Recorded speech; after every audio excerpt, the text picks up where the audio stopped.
السلام علیکم حاضرین ناظرین سامعین، میں آپ کا میزبان ڈاکٹر شہزاد شمیم اور جناب میرے ساتھ موجود ہے استاد محترم قرآنی اسکالر انجینئر محمد طفیل شاد صاحب۔ آج کے جو قرآنی درس ہے یہ 54 درس ہے اور سورہ اعراف کی 203 آیت سے لے کے 205 تک کا مفہوم تفسیر تشریح تفصیل سے ہمیں آگاہ فرمائیں گے استاد محترم۔ تو میں ان سے گزارش کروں گا کہ وہ اس کے اوپر روشنی فرمائیں، اور آج کا جو موضوع ہے ان آیات کا قرآن کریم کے خلاف کفار مکہ کا منصوبہ۔ تو جناب استاد محترم پلیز، السلام علیکم، تفسیر فرمائیں۔ بسم اللہ الرحمن الرحیم۔ آج 23 جنوری ہے، سن ہے 2023 اور دن ہے سوموار کا۔ حاضرین و سامعین السلام علیکم۔ سورہ اعراف جو کہ قرآن کریم کی 7ویں سورت ہے اس کا تسلسل ہے، اور آج سورہ اعراف کا 54 ایپیسوڈ ہے، 54 اس کا درس ہے۔ آج کے درس میں ہم انشاءاللہ کوشش کریں گے کہ اس کی سورہ اعراف کی آیت 203 سے لے کے 206 تک ہم کور کرنے کی کوشش کریں گے۔ آج کے جو موضوع ہیں اس میں وہ آئیں گے کہ قرآن کریم کے خلاف کفار مکہ کا منصوبہ، اور آخر میں اگر ٹائم بچا تو اس میں اللہ تعالیٰ کی قربت کے بارے میں ذکر آئے گا۔ بسم اللہ الرحمن الرحیم۔ وَإِذْ لَمْ تَأْتِهِمْ بِآيَةٍ قَالُوا لَوْ لَجْتَبَيْتَهَا قُلْ إِنَّمَا أَتَّبِعُ مَا يُوحَى إِلَيَّ مِنْ رَبِّي هَذَا بَصَائِرٌ مِنْ رَبِّكُمْ وَهُدًى وَرَحْمَةٌ لِقَوْمٍ يُؤْمِنُونَ۔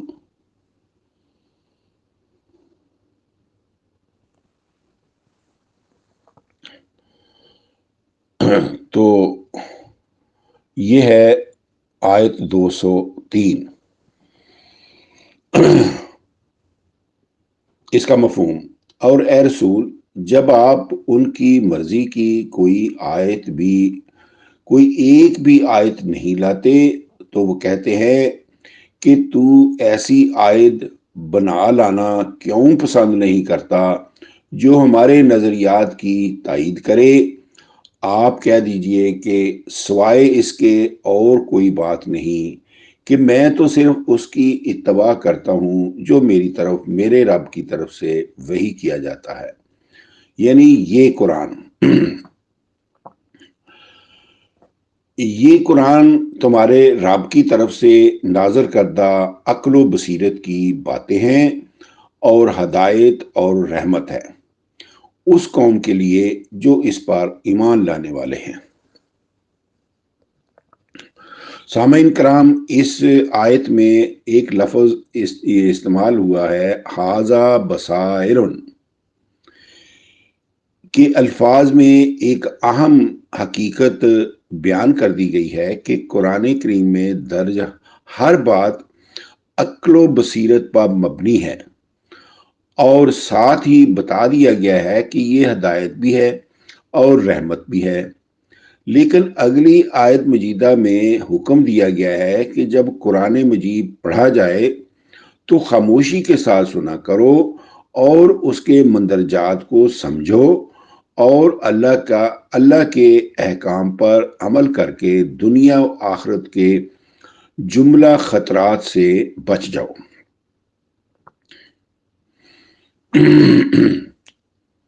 وَإِذَا قُرِئَ الْقُرْآنُ فَاسْتَمِعُوا لَهُ وَأَنصِتُوا لَعَلَّكُمْ تُرْحَمُونَ۔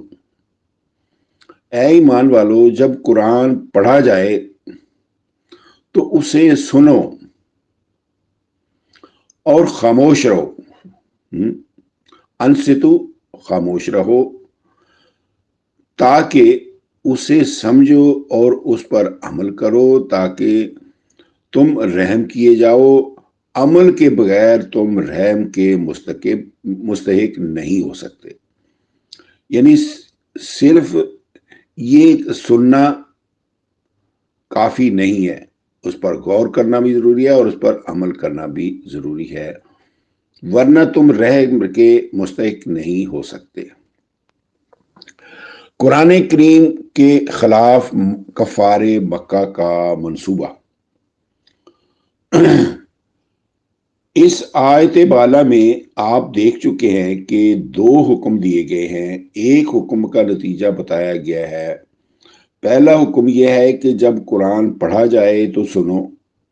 دوسرا حکم یہ کہ خاموش رہو تاکہ اسے سمجھو اور اس پر عمل کرو۔ تیسرا اس کا نتیجہ بتایا گیا ہے تاکہ تم پر رحم کیا جائے۔ تو اس کے مقابلے پر کفار مکہ کے سرداروں نے بھی اپنے پیروکاروں کو دو حکم دیے تھے اور تیسرا نتیجہ بتایا تھا، جسے 41/26 میں قرآن کریم نے درج کر دیا گیا ہے۔ وَقَالَ الَّذِينَ كَفَرُوا لَا تَسْمَعُوا بِهَذَا الْقُرْآنِ وَالْغَوْا فِيهِ لَعَلَّكُمْ تَغْلِبُونَ۔ یہ 41/26 میں قرآن کریم نے درج کیا ہے۔ اور کہا کافروں نے کہ نہ سنو اس قرآن کو اور اس میں شور مچاؤ تاکہ تم غالب آؤ۔ اس میں دو حکم مذکورہ ہیں، پہلا یہ کہ اس قرآن کو مت سنو اور دوسرا یہ کہ اس میں شور مچاؤ، اور تیسرا یہ بتایا گیا ہے تاکہ تم شور مچانے سے مسلمانوں پر غالب آ جاؤ۔ یہی حال ان لوگوں کا ہے جو دلائل قرآنیہ سے لاجواب ہو جاتے ہیں تو شور و غل مچا کر غالب آنے کی کوشش کرتے ہیں۔ اللہ تعالیٰ نے اسے کفار مکہ کی سنت بتایا ہے۔ صحابہ کرام کی سنت مبارکہ یہ ہے کہ دلائل قرآنیہ کو خاموشی کے ساتھ سنا جائے اور سمجھنے کے بعد احکام قرآنیہ پر عمل کیا جائے۔ آیت بالا میں چونکہ قرأت قرآن کے آداب بیان ہوئے ہیں، اس لیے چونکہ قرأت قرآنی صلاۃ موقت نماز کا ایک مخصوص ضروری حصہ ہے، اسی لیے سلسلہ درس کی اگلی آیت مجیدہ میں صلاۃ موقت کا بھی حکم دیا گیا ہے اور طریقہ قرأت کی وضاحت بھی کر دی گئی ہے۔ 7/205 وَاذْكُرْ رَبَّكَ فِي نَفْسِكَ تَضَرُّعًا وَخِيفَةً وَدُونَ الْجَهْرِ مِنَ الْقَوْلِ بِالْغُدُوِّ وَالْآصَالِ وَلَا تَكُنْ مِنَ الْغَافِلِينَ۔ اے رسول، اپنے پروردگار کو اس کی فرما برداری کرتے ہوئے، اس کا خوف رکھتے ہوئے صبح اور شام یاد کیا کریں۔ بالغدو والآصال یعنی صبح اور شام، یعنی صلاۃ موقت ادا کیا کریں جو 4/103 میں ذکر کی گئی ہیں۔ اگر اکیلے ہوں تو بآواز خفی اپنے جی میں، اور اگر آپ امیر صلاۃ ہوں تو عام گفتگو سے اونچی آواز میں، اور تارک صلاۃ ہو کر فرض منصبی کے غافلوں سے نہ ہو جانا۔ چونکہ قرآن کریم کی روح سے قرآنی معاشرہ صلاۃ موقت اور اس کے اجتماعات سے شروع ہوتا ہے، اسی پر قائم رہتا ہے۔ اس کے لیے مخالف جہلوں نے کنارہ کش رہنے کے حکم کے ساتھ بالغدو والآصال کے الفاظ اختصار کے ساتھ لا کر حضور کو صلاۃ موقت پر دوام کا حکم دیا گیا ہے۔ اس آیت میں فی نفس کا معنی لکھا گیا ہے بآواز خفی، یعنی بلا آواز جلی اپنے جی میں، اور دون الجہر من القول کا معنی ہے عام گفتگو سے اونچی آواز میں۔ اس سے ظاہر ہے کہ یہ احکام حضور کو ان اوقات کے لیے الگ الگ دیے گئے ہیں جو اٹل تھے، یعنی آپ کو اکیلے بھی صلاۃ ادا کرنی تھی، اور جب مومنوں کی جماعت موجود ہو تو امیر صلاۃ کے فرائض بھی آپ ہی کو ادا کرنے تھے۔ اس لیے دونوں حالتوں کے لیے الگ الگ حکم دیے گئے ہیں کہ جب آپ اکیلے صلاۃ ادا کر رہے ہوں تو اذکار صلاۃ بآواز خفی ادا کریں، اور جب آپ امیر صلاۃ ہوں تو عام گفتگو سے اونچی آواز رکھیں تاکہ حاضرین سن سکیں۔ اس چیز کی وضاحت تصریف آیات کے ذریعے سورہ بنی اسرائیل میں ان الفاظ میں کر دی گئی ہے۔ 17/110 ولا تجہر بصلاتک ولا تخافت بہا وابتغ بین ذالک سبیلا، اور اے رسول آپ اپنی صلاۃ میں، یعنی جب آپ امیر صلاۃ کے فرائض ادا کر رہے ہوں تو نہ بالکل اونچی آواز رکھیں اور نہ اسے مخفی کر دیں، بلکہ ان دونوں کے درمیان کا راستہ اختیار فرمائیں، یعنی عام گفتگو سے اونچی آواز میں صلاۃ ادا کیا کریں۔ 7/205 تیسرے الفاظ ہیں بالغدو والإصال۔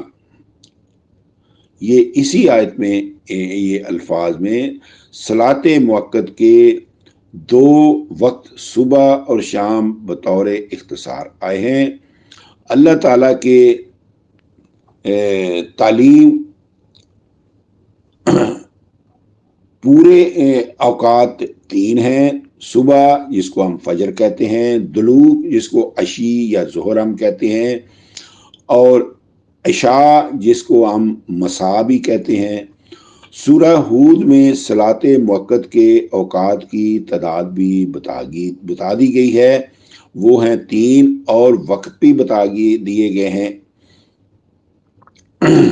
وہ ان الفاظ میں اللہ تعالیٰ نے بیان کیا ہے وَأَقِمِ الصَّلَاةَ طَرَفَيِ النَّهَارِ زُلَفًا مِنَ اللَّيْلِ إِنَّ الْحَسَنَاتِ يُذْهِبْنَ السَّيِّئَاتِ ذَلِكَ ذِكْرَىٰ لِلذَّاكِرِينَ، اور ہمیشہ ایک ایک صلاۃ ادا کیا کریں دن کے 2 حصوں میں اور رات کی ابتدائی گھڑیوں میں، بے شک نیکیاں برائیوں کو لے جاتی ہیں، برائیوں سے روک دیتی ہیں۔ 29/45 ذکر کرنے والوں یعنی صلاۃ گزاروں کے لیے صلاۃ کے صرف مذکورہ بالا 3 اوقات ہی کی نصیحت کی گئی ہے۔ سامعین کرام، غور کیجئے کہ اس آیت مجیدہ میں صلاۃ موقت یعنی جس کو ہم اردو میں نماز کہتے ہیں 3 وقتوں کی نصیحت کی گئی ہے۔ 2 دن کے اگلے پہلے اور پچھلے حصے میں ایک رات کی ابتدائی گھڑیوں میں۔ میں اس کو پھر دہراتا ہوں۔ اس آیت مجیدہ میں صلاۃ موقت یعنی جس کو ہم اردو میں نماز کہتے ہیں 3 وقفوں کی نصیحت کی گئی ہے۔ وہ 2 دن کے اگلے پہلے اور پچھلے میں اور ایک رات کی ابتدائی گھڑیوں میں۔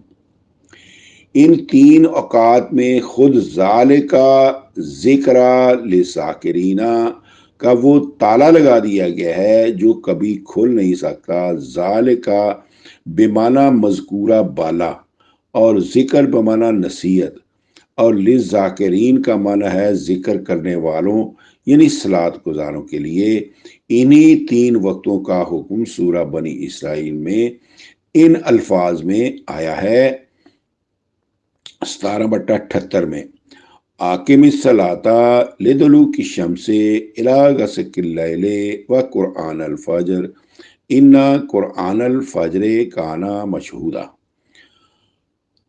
ہمیشہ ایک ایک صلات ادا کیا کریں سورج ڈھلتے رہنے کے وقفے میں، بمیں رات کے ابتدائی اندھیرے کے وقفے میں، اور ہمیشہ ایک صلات ادا کیا کریں فجر کے وقفہ میں، بے شک پڑھنا صلات فجر کا مسجد میں نمازیوں کی حاضری کا وقت ہے۔ سامعین کرام، اس میں کچھ لوگ جو کہتے ہیں کہ صلات جو ہے اس کا پڑھنے کا ذکر قرآن کریم میں نہیں آیا، تو میں اس کو ذرا واضح کرتے جاؤں کہ انا قرآن، یہ جو لفظ ہے نا انا قرآن، اس کا مطلب قرآن کتاب نہیں ہے، یہ کارا یقرأ یہ مصدری معنی میں استعمال ہوا ہے۔ بے شک پڑھنا صلات فجر کا، یعنی صلات ایسی ہے جو پڑھنے والی ہے، جس میں کچھ پڑھا جاتا ہے۔ لہذا جو لوگ یہ کہتے ہیں کہ صلات پڑھنے والی کوئی نہیں ہے، یہ ریچول ہے، یہ بنائی گئی ہے، ایسی بات نہیں ہے۔ قرآن کریم میں صلات کے پڑھنے کا حکم دیا گیا ہے کہ پڑھنا صلات فجر کا کانا مشہودہ، یہ شہادت کا وقت ہے، مسجد میں صلات گزاروں کی حاضری کا وقت ہے۔ تو اس سے ثابت ہوا کہ قرآن کریم میں صلات کے پڑھنے کا بھی حکم دیا گیا ہے، اور جو بڑا واضح ہے۔ اس میں آقم الصلاۃ کا معنی ہم نے صلات کے ہر وقفہ میں ایک ایک صلات ادا کرنا لکھا ہے، کیونکہ الصلاۃ بصیغہ واحد آیا ہے، نہ بصیغہ تثنیہ آیا ہے، صلاتیں، اور نہ بصیغہ جمع آیا ہے صلوات۔ اس لیے اللہ تعالیٰ کے مقرر کردہ ایک وقفہ میں 2 نمازیں قرار دینا از روئے قرآن کریم صحیح نہیں ہے۔ روایتی تفاسیر نے زوال شمس سے غروب تک کہ ایک وقفے میں بھی 2 وقت از خود مقرر کر لیے ہیں، اور بعد غروب سے غائب شفق تک کہ ایک وقفہ میں بھی 2 وقت از خود مقرر کر لیے ہیں۔ تو نیز ہم نے نماز کی ادائیگی کے لیے وقت کا وقفہ، یعنی جس کو پیریڈ آف ٹائم ہے یا ڈیوریشن آف ٹائم ہے، لکھا ہے۔ اس لیے اگر صلات جو ہے پوائنٹ آف ٹائم پر فرض کر دی جاتی تو اس کی ادائیگی ممکن ہی نہیں تھی۔ مثلا فجر کی صلات عین پو پھٹنے کے سیکنڈ پر، صلات دلوک کے عین ماہ بعد، اور صلات عشاء کو صرف عین غروب کے بعد کے سیکنڈ پر ادا کرنا ممکن نہیں تھا۔ تو اللہ تعالیٰ نے صلات فجر کا حکم پو پھٹنے سے لے کر قبل طلوع آفتاب کے پورے وقفے میں کسی بھی وقت کے لیے دیا ہے۔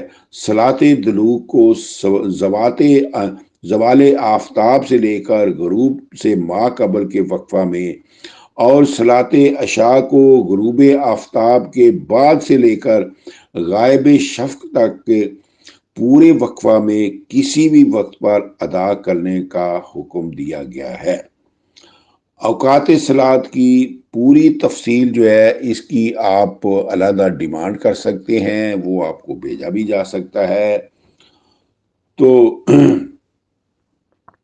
صلات کا جو صلات کے جو اذکار ہیں قرآن کریم میں، یہ 11/114 میں آئے ہیں، 17/78 میں آئے ہیں، 20/130 میں آئے ہیں، 30/17 سے لے کے 18 تک آئے ہیں، 50/39 سے 40 تک آئے ہیں، 54 یعنی 54/48 to 49 میں آئے ہیں، 76/25 میں آئے ہیں، 54 میں آئے ہیں. تو یہ اللہ قرآن کریم نے 7 مقامات پر صلات کے ٹائم ذکر کیا ہے. ہر مقام پر 11/114 کے مطابق 3 ہی وقفوں کا حکم دیا گیا ہے. آیت مجیدہ زیر بحث 7/205 میں صلاۃ موقت نماز کو باقاعدگی کے ساتھ ادا کرنے کا یا ادا کرتے رہنے کا حکم دینے کے بعد آخر پر متنبہ کیا گیا ہے وَلَا تَكُن مِّن غافلین. اس جملے سے ثابت ہے کہ صلاۃ موقت معاشرہ کے فرائض ادا کرنے کے ضمن میں ہوشیار بیدار رکھنے والی چیز ہے جو برے کاموں اور بے حیائیوں سے منع کرتی ہے. ان الصلاۃ تنہی عن الفحشاء والمنکر. تو اس کے یہاں فحش کا مطلب کرپشن بھی ہے کہ دوسروں کا مال نہیں کھانا چاہیے. اس سے بھی قرآن کریم روکتی ہے کہ جب ہم صلات پڑھتے ہیں تو پھر ہم کرپشن نہیں کر سکتے، دوسروں کا حق نہیں کھا سکتے. قرآن صلات اس سے منع کرتی ہے. اس لیے صرف نماز پڑھنا اور اس نے اپنے اعمال پر کنٹرول نہ کرنا حقیقت میں صلات سے بے خبری کی دلیل ہے، غفلت ہے. صلات گزار مومن اپنی صلات میں ایاک نعبد و ایاک نستعین کا اقرار کرتے ہیں. بار الہ ہم تیری ہی فرما برداری کر رہے ہیں، تیری فرما برداری کرتے رہیں گے، آئندہ بھی، پہلے بھی کرتے رہے ہیں، کیونکہ یہ مضارع کا صیغہ آیا ہے نعبدو، اور تجھی سے مدد مانگ رہے ہیں، مانگتے رہیں گے. چنانچہ سلسلہ یہ ایک پلیج ہے جو ہم اجتماعی طور پر اللہ تعالیٰ سے ایگریمنٹ کرتے ہیں، پلیج کرتے ہیں، وعدہ کرتے ہیں. چنانچہ سلسلہ درس کی اگلی آیت مجیدہ میں اس ربط کے ساتھ صلات کی کارکردگی کے اثرات کو نمایاں کر کے صلات گزار بندوں کے پورے اوصاف بیان کر دیے گئے ہیں کہ وہ اللہ تعالیٰ کی فرما برداری سے کبھی بھی تکبر نہیں کرتے.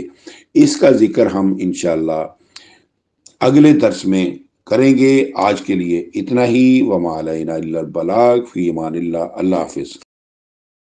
خواتین حضرات، اسی کے ساتھ آج کی جو قرآنی نشست ہے یہ 54 نشست تھی سورہ اعراف کی، جس میں آج تفصیل بیان کی گئی 2 آیات 203 سے لے کے 205 تک. قرآن کریم کے خلاف کفار مکہ کا منصوبہ آج زیر بحث تھا. جلدی آپ کی خدمت میں دوبارہ حاضر ہوں گے، تب تک کے لیے اجازت دیجیے. پاکستان زندہ باد.